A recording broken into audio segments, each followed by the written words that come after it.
Hello and welcome to another edition of Dhabas of Democracy, our election road trip that began in Kanyakumari and is making its way to Kashmir. In case you're wondering where I am right now, it's a really sunny evening in Mumbai. Our election yatra has reached Maharashtra. I'm in a small fishing village. The reason you don't see the water is that it's completely sunburnt at this moment, but maybe as the sun goes down, we'll show you a little bit of the village itself. It's a tiny fishing village in the heart of Mumbai as we continue to bring you ground reports and interviews with key newsmakers. I'm Barkha Dutt. You're with the Mojo Story.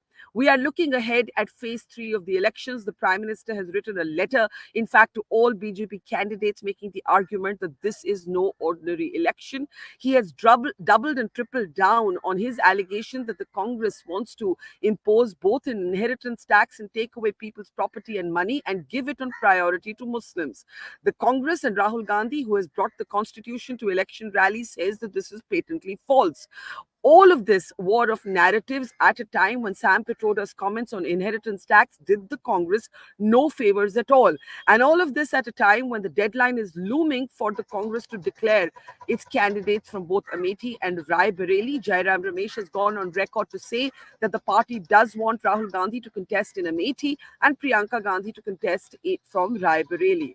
Meanwhile, who has the advantage? We have a very special guest coming up in a couple of moments from now. Surjit Bhalla is one of the country's best-known economists and authors and political analysts. He has been with the IMF and he's just out with a book. The book is called How We Vote, and he has an election forecast. I'm sure you're all dying to hear it.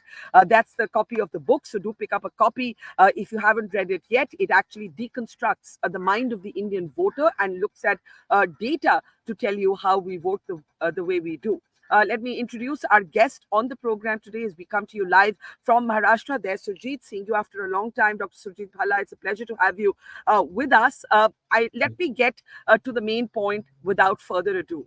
You have used statistics, you have used the history of how parties have gained and lost over the last few general elections to make a forecast, as it were, for how which party will perform in these elections. So let me ask you, I know you have a forecast for the BJP. You expect it to improve over the last performance. I'm going to let you tell us by how much. So it's over to you. What's your forecast? Well, thank you for having me on your show.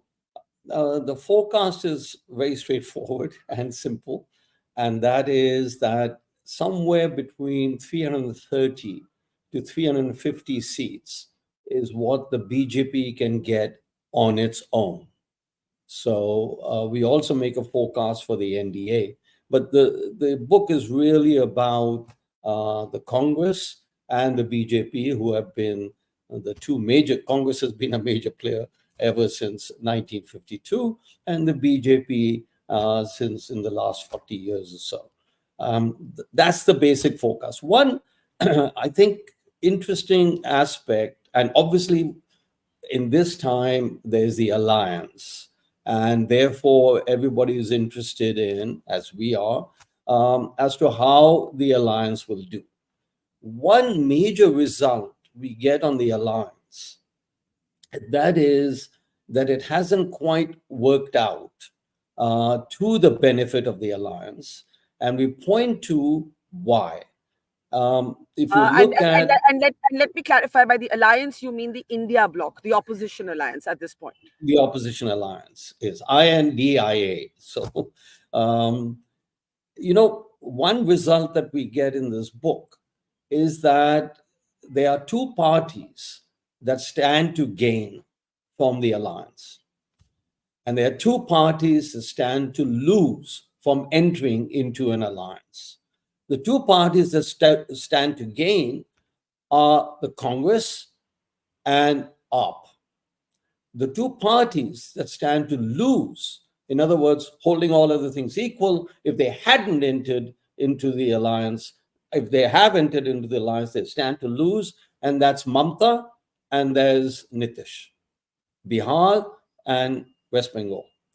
Now, this book was written, something like 2 months ago, 2.5 months ago, and just when Nitish left the alliance, and we have now that, if I understand it right, that in West Bengal there is no more an alliance, though it's all up in the air.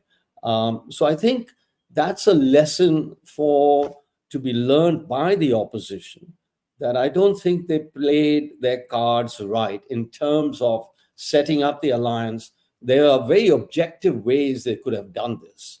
You have the past record, you have the state records, and there could be, if they wish they'd asked me, work out an algorithm. I do with data all the time, work out an algorithm as to who should be the candidate from each constituency. And I don't think they did that.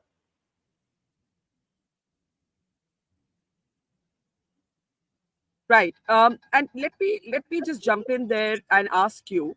Uh, you believe the Congress will dip 2 percentage points. I'll come to the alliance in a moment, but you are looking at a historical pattern.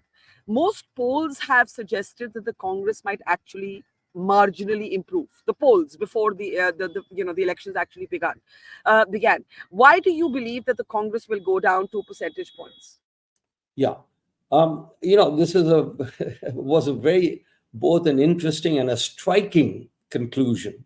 So we look at the vote share from 1952 onwards of the Congress Party, and we only eliminate from the adjustment, from the regression, from the calculation, what happened in 1984, which was a real outlier election.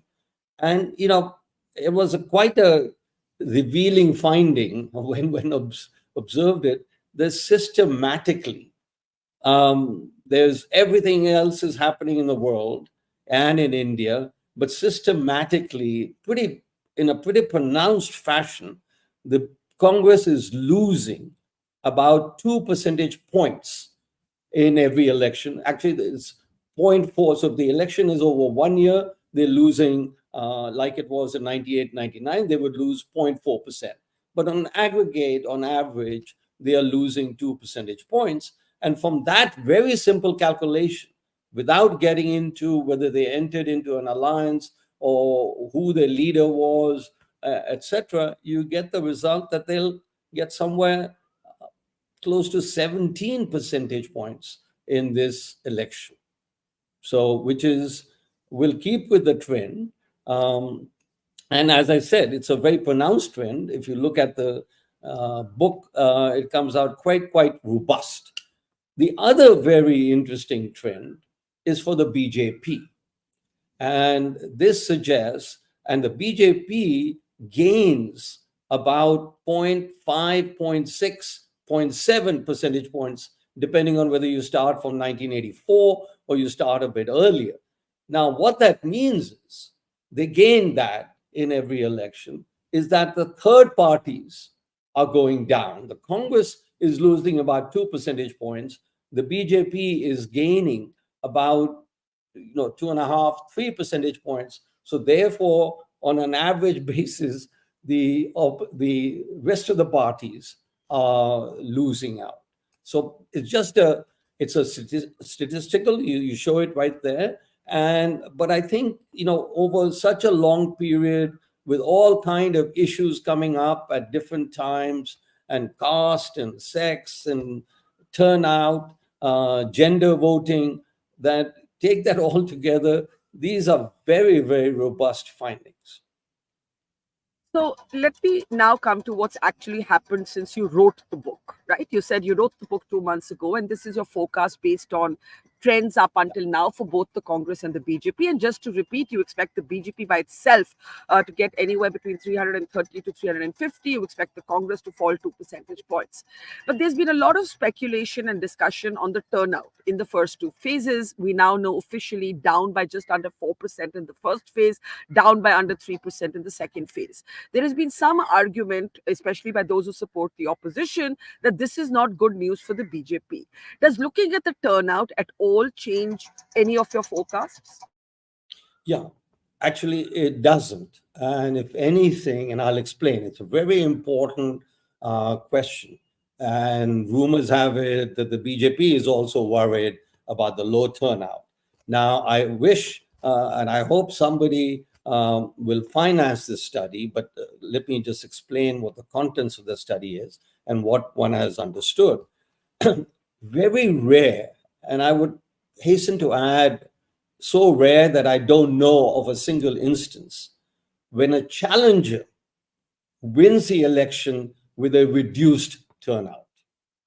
So, in other words, a necessary condition for the challenger to win, for the incumbent to lose, is people come out and vote in large numbers.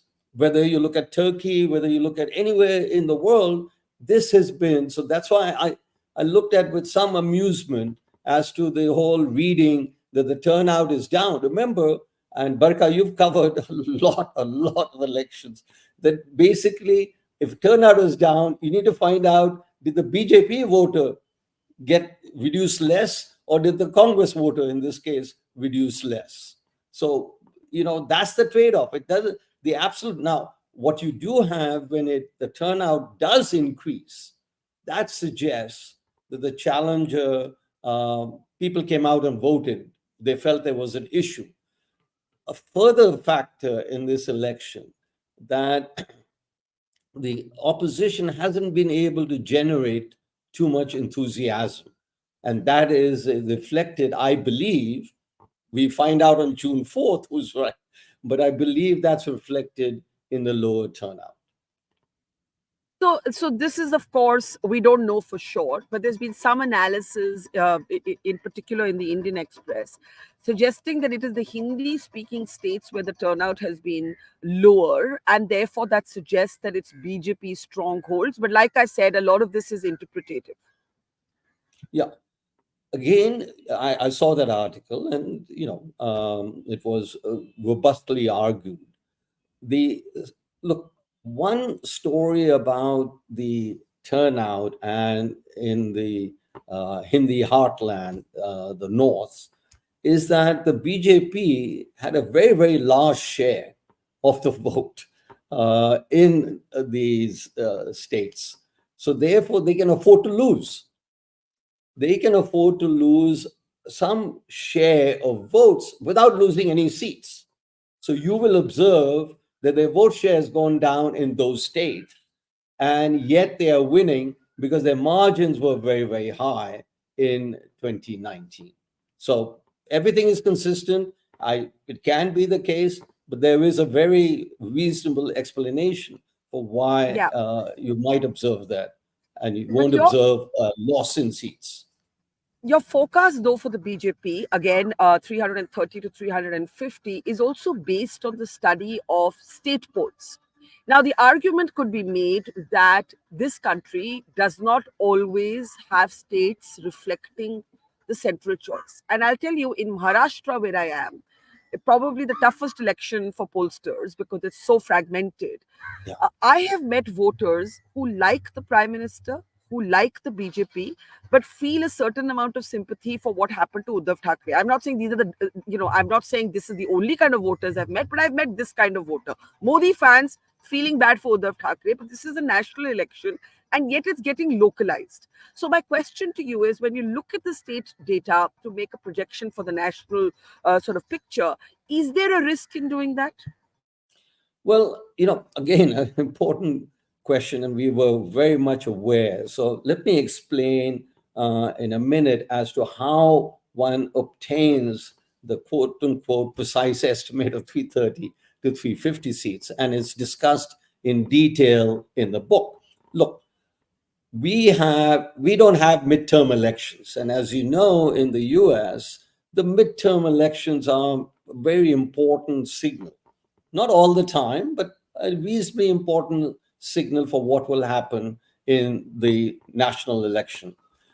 Same thing, we have state elections. Now, every state goes to an election between 2019 and 2024, and previously between 2014 and 2019, and so on and so forth. And we examine all of that data.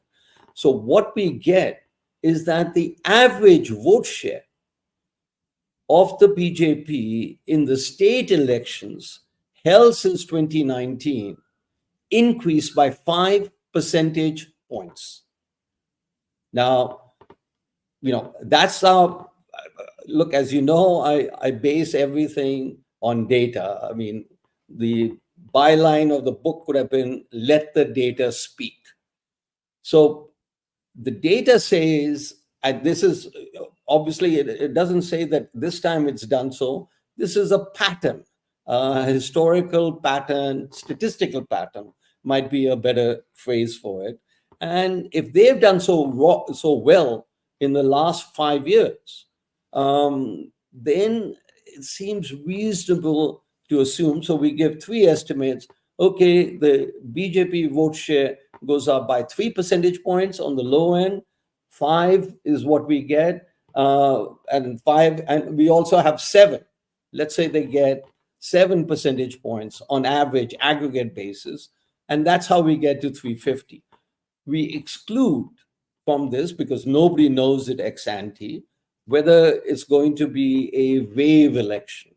We are not forecasting a wave election, but if it is a wave election, the BJP can, on its own, gain more than 350 seats. So it's a statistical exercise done long before you and everybody else and the experts go and find out the pulse of the voter. I guess I'm an armchair sophologist, but I look at data. No, that's fair enough. But let me ask you about another argument you make in the book. You say that the voter, the Indian voter, cares most about economic welfare and then about any other emotive issue, nationalism, caste, religion.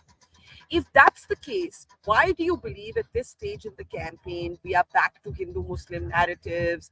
The Prime Minister has used the entire debate around Muslim quotas, and indeed, in the UPA years, the Manmohan Singh government did propose a sub quota for minorities within the OBC quota, but they have not done so this time. Why do you think the Hindu Muslim narrative? Pakistan has entered the election today. The Prime Minister has commented on Pakistani politicians praising Rahul Gandhi. There is a perception, and this is again those who are against the BJP, they make this argument that, oh, is the BJP a bit panicked? Is that why it's back to polarizing issues? But going by your argument, drawing the links between per capita growth and election victory, and the slide is right there, why does the BJP need these emotive arguments? Because, I'm not running the election. So people think differently. There was an old saying, that's why you have horse races. People bet on horse races. This person is going to win, this horse is going to lose, and so on and so forth. So people have differing views. I completely admit to my reading is that, look, it doesn't matter. It's baked. And I provide a lot of reasons why they should feel comfortable in moving into this election. And, there is a very important, and, the line about is not original to me, well, in the sense, the whole argument, the economy matters. It was Bill Clinton in 1992 who said, what matters in the election is the economy, stupid. And I've taken the economy in a wide context. It's your welfare. It's your individual. It's very, as I argue, it's very Adam Smithian. All you care about. That doesn't mean other things don't matter. They do matter. But the dominant explanation for any election is how your welfare has improved. And welfare is not just per capita income growth.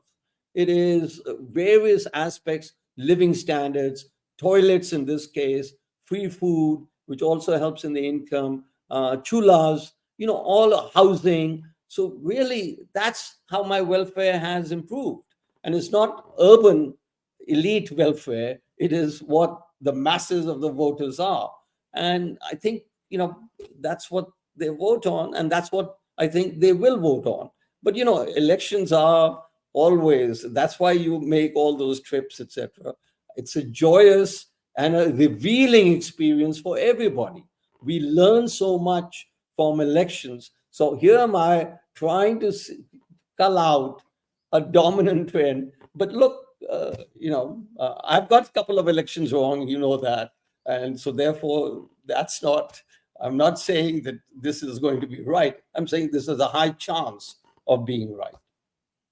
Yes, it is indeed joyous. No matter which corner of the country you go to, the one thing you hear is loud music, which is why at moments in this conversation, I'm holding my mic closer.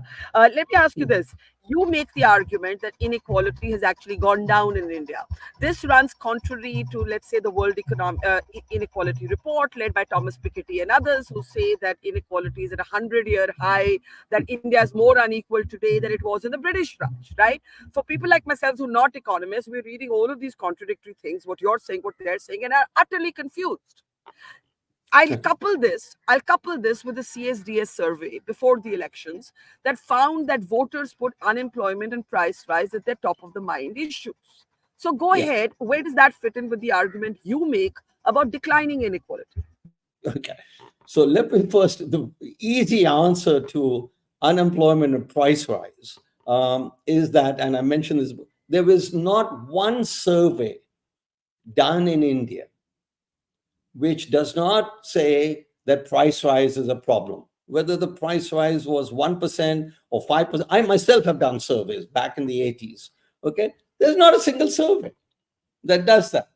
So, does it mean it matters? So the only way I can do that is statistically test what matters.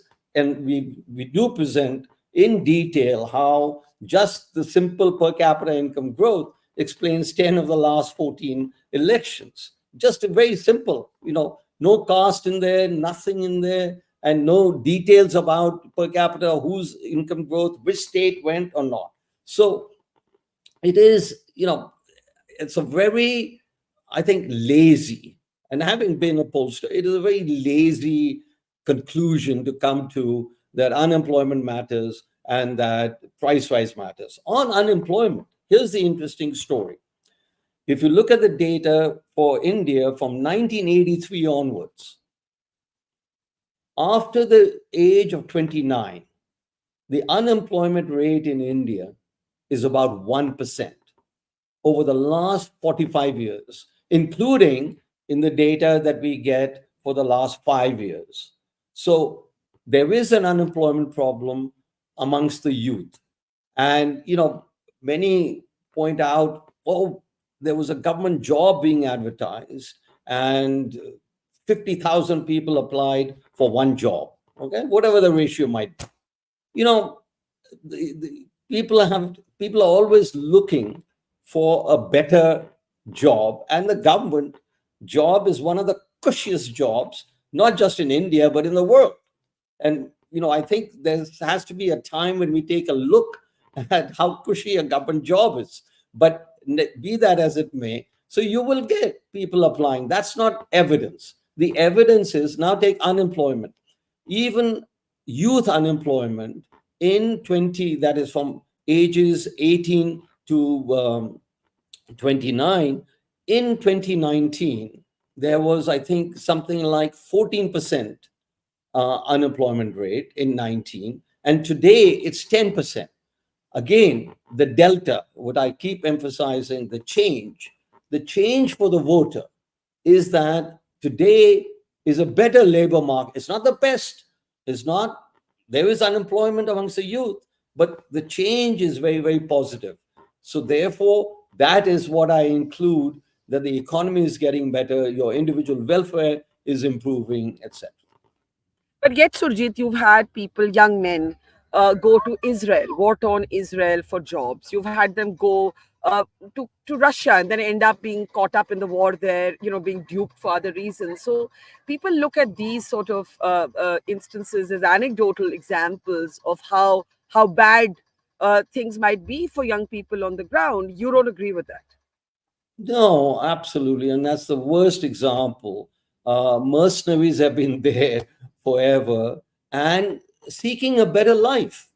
That's not to say that your life here was terrible, but yes, you are risking your life to seek more income. Remittances is one of the biggest stories. People go, Indians have been going abroad for thousands of years or whatever, and it is to seek a better life. And, everybody has that option, and it is fantastic. One of the biggest positive stories about humanity around the world is migration. People migrate, they leave their homes, their comfortable homes, to seek a better life. And that Yeah. is what this example is about.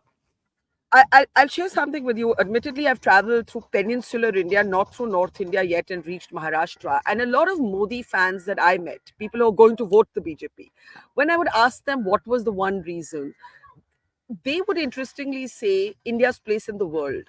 I've never really heard this kind of foreign policy resonance that doesn't have to do with Pakistan in an election. And this was across cities, across urban pockets. People would say, look at our influence in the world, look at our place in the world. And it has emerged as a talking point. How do you process that?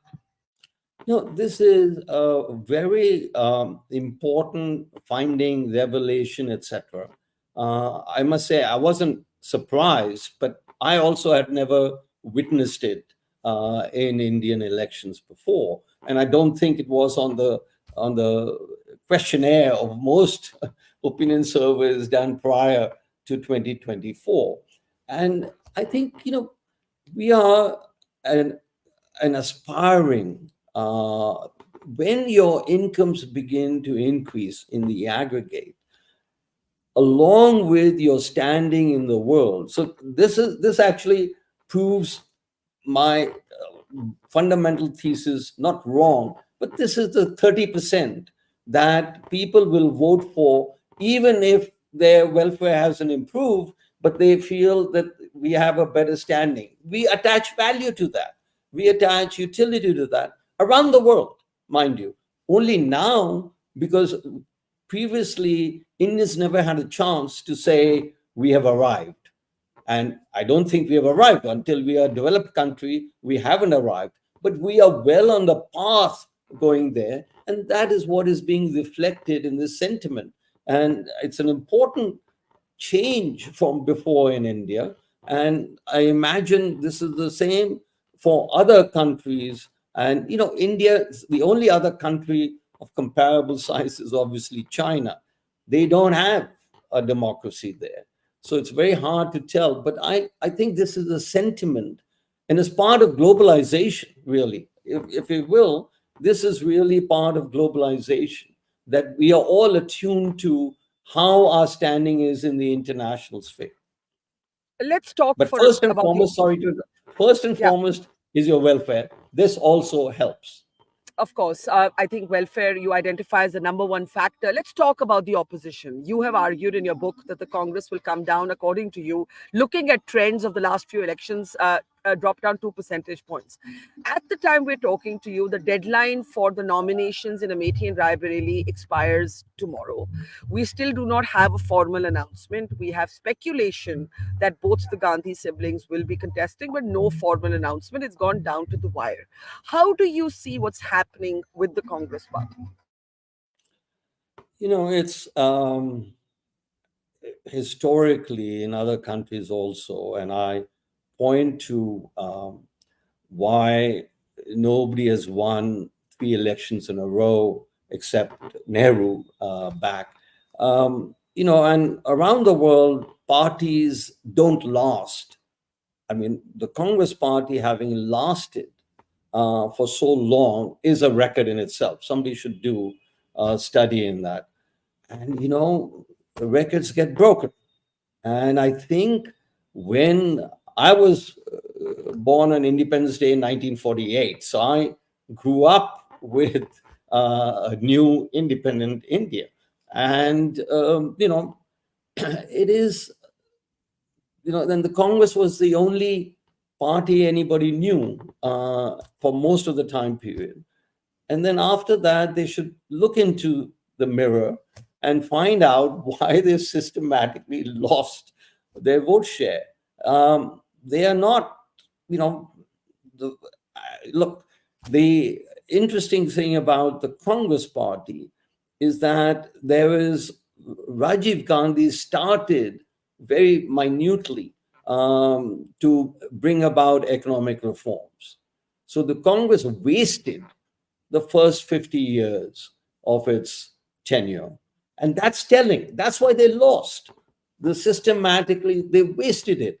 They thought the people owed it to them to vote for them. So I think it's the whole perception about what a leader should do.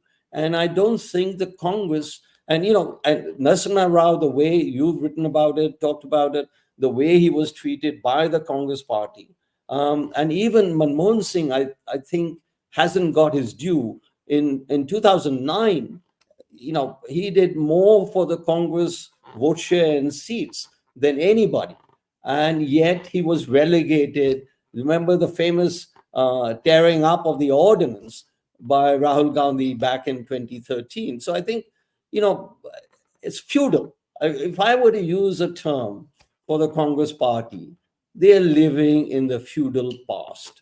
And the feudality, if you will, to coin a phrase, has caught up with them. That's an interesting new word we just coined there, the feudality or the futility. It could be either, the pun intended. Let me end with your forecast for the BJP. You said at one point that you're not predicting a wave election. But if the BJP does indeed hit on its own 330 to 350, which would be its best record in 3 elections, if that happens, would it not be a wave election? And then how do you reconcile that with all sort of the feelings on the ground of this not being a wave election, in the sense that you don't sense the kind of euphoric upsurge that, for example, there was in 2019. So I'm just trying to understand what is a wave election, and wouldn't 330 to 350 qualify as a wave election if your forecast comes true? No. Again, important and penetrating question. Most of the time, not all the time, you know about a wave election after it has happened. Then you and I will go out and write, this was a wave election. You should not, and I'll be the last person to forecast a wave election, because you cannot forecast a wave election. It happens, and then we look for explanations. And I'm sure there will be coming, some from you, some from me, some from, if it is a wave election. But really, in the middle of an election, to say it's a wave election is a very, very bold forecast, and I'm not about to do that. But you are sticking to 330 at what your Is the forecast. bottom. Absolutely. Yes. I mean, I haven't seen any evidence to suggest that it'll be less than 330. And, dealt with a lot of data, unemployment, employment, growth rates, alliances, what have you, and putting all the pieces together, etc. There is no constellation of data that suggests, or evidence more importantly, that suggests that the BJP will get less than 330 There's on its been own. one there's been one argument, and that'll be my last question, by, let's say, Pradeep Gupta of Access My India. In an interview to me and others, he argued that there are states where the BJP had a 95% strike rate. And he said that the BJP can't improve that. It'll probably come down marginally. And therefore, he said the election will then hinge on whether the BJP can significantly gain in states like Bengal, Assam, Odisha. What happens here in Maharashtra, where I am, is critical. So how do you respond to that? When you say the baseline is 330, it means the BJP doesn't just have to hold everywhere that it peaked, it actually has to open new markets, as it were. Where do you see that happening? Well, I think, I've said, I don't think I said it in the book, but Tamil Nadu is, for me, as an observer, and how the DMK has reacted, and the kind. So I think, I'll be very surprised if the BJP does not do well in Tamil Nadu. So you gain some there. Kerala is a bit hard to call. But, it's you pick up a few seats. Look, they got 303 seats last time. And so 27 seats in 31 states is 1 seat per state. But I think they have, and West Bengal, I'd be watching like everybody else. The two states that I think will suggest to us very early on as to what the final figure will be like is Tamil Nadu. I'm not forecasting that they'll win in Tamil Nadu or even get a majority of seats in Tamil Nadu. But I think it's going to be a historic moment for BJP and Tamil Nadu in this election. And West Bengal is, also where a nice chunk of seats can be gained. And, let's say they gain 5-7 seats in Tamil Nadu. And in West Bengal, they gain about 8 seats. You're already 15 seats on top. And they lose a few here. UP is another area where they stand to gain. I think they got 62 or thereabouts last time. And that's 18 seats away. That's another big chunk. Bihar is another one where, now they are in an alliance, and obviously that matters. But if you look at, they could very well make up some seats there and lose maybe a few seats here and there. But net, very hard to come up with a calculation that they will get less than 330. And as I said, survival as a betting man, I would say 340, 350. Well, I'm going to definitely bring you back after 4th of June, Dr. Surjit Bhalla. In the meantime, do pick up a copy of Surjit Bhalla's book, How We Vote. It makes several very, very interesting arguments. If you're interested in politics, a student of politics, if you're interested in data, you've got to look at the book. Thank you, Surjit. It's a pleasure, and hope to be talking to you again very soon. Thank you. Thank you very much. Take care. And that is it on this edition of Dhabas of Democracy. Our road trip from Kanyakumari to Kashmir continues. Right now, signing off from a village, a small fishing village in Maharashtra. We will bring you another program from another destination very soon. If you haven't become a member of the Mojo Story, do that right away. The link is right here. So click now. Become a member of our community. Lots of perks, lots of good opportunities, and lots of chances to meet me offline as well as ask questions to our newsmaker. Thank you for watching. See you very soon. We're at the Indian mainland's southernmost tip in Kanyakumari, the confluence of the Bay of Bengal, the Arabian Sea, and the Indian Ocean. It is from here that we're beginning our big road trip to the heart and the soul of India, Dhabas of Democracy. That's all about traveling thousands of kilometers to look at the food, the fun, the festivity, the flavors of this election, but also, of course, to tell the stories of you, the people, of we, the people. At Mojo Story, we have always gone to where the story is. It could be the battlefields of Israel and Gaza, it could be the conflict zone of Manipur, or it could be the sorrow and the tragedy of COVID. We think of all of you as members of our community, of our family. So, I'm urging you and requesting you today to help us tell your stories and our stories. So do become a Mojo member. Support and power our storytelling, but also get first access to our big interviews, our special